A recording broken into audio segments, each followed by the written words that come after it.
Anybody who's ever walked down Southeast 47th Terrace here in the Cape can attest to the fact that its sidewalks could certainly use a little bit of sprucing up. And after years of doing nothing, leaders feel like the time is now.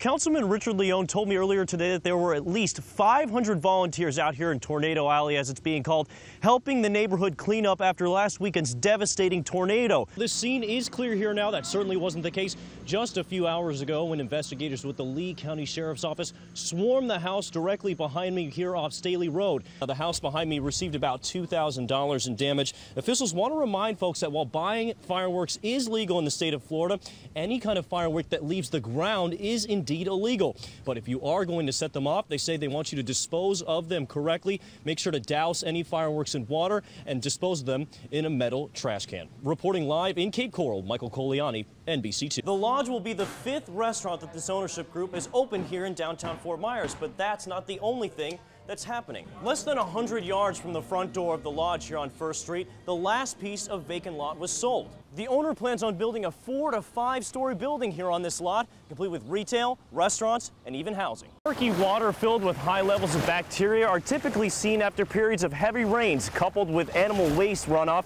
and sewage. This spot here on Davis Court is the location of just one of 4 shootings that happened within just hours of each other in the city of Fort Myers last week.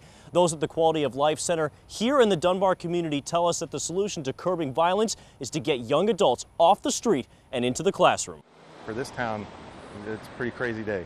Brandon Jarvis was getting his oil changed when he turned his usually quiet police scanner all the way up.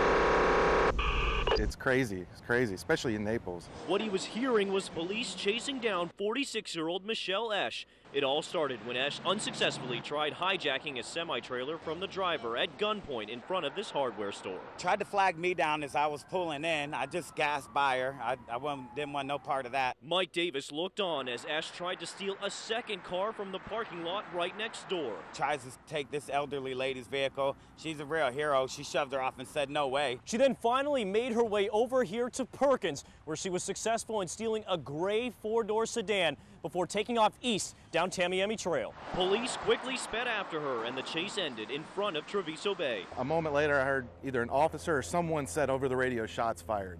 And then I heard another person respond and say, "We need to take them out." Esch was shot by a deputy. She was rushed to the hospital where she died from her injuries. I've never really seen anything like that before in person. It's kind of something you see in the movies. I've lived here 17 years. I've never seen anything like this. And Jarvis hasn't either. You know, a lot of stuff on the radio just doesn't amount to much, but it was a big day. We're pretty excited about him. It certainly gets its fair share of looks, and deservedly so. The 3-wheeled electric hybrid Elf bicycle has a top speed of 30 miles per hour. It comes with blinkers, headlights, turn signals, even a horn.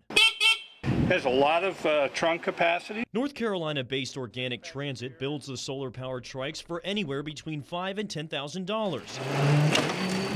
Pat Cox sells the bikes in Florida. When I choose to pedal, I can pedal.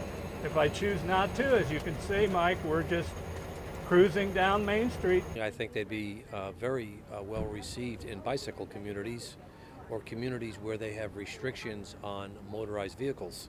The Elf is technically more bike than it is car, so you don't even need a license plate to get it out on the road. In fact, you don't need gas, registration, or even insurance. You don't need insurance. Sounds like something we'll buy our 16-year-old. But is it street legal? Cox says yes. We just drove past a police car and they didn't do anything. Absolutely not. The Florida section that governs these units is under electric assist bicycles, which means they fall under the same laws as any regular bike, just keeping on roads with speed limits no greater than 35 miles per hour. I think this is a great start. This is going to get me from point A to point B. I can get some exercise. And it doesn't hurt that driving one makes you talk of the town. Needless to say, we get some pretty cool looks. In Fort Myers, Michael Colaianni, NBC2. You gotta be aware of everything. It's 20 minutes till game time, and the Fort Myers Miracle are warming up to take the field. But so is Dylan Whitaker, one of the team's 2 bat boys. Being around the game, I'm a baseball player, I love the game. Watching it every night makes me happy. Get to see the game I love. Whitaker has been with the team for 4 years and knows that keeping your head on a swivel can go a long way towards keeping you safe. Pay attention, you know, make sure you're always looking out where they are, where the bats are going, balls, if they're flying out. Make sure you don't get hit. We love it.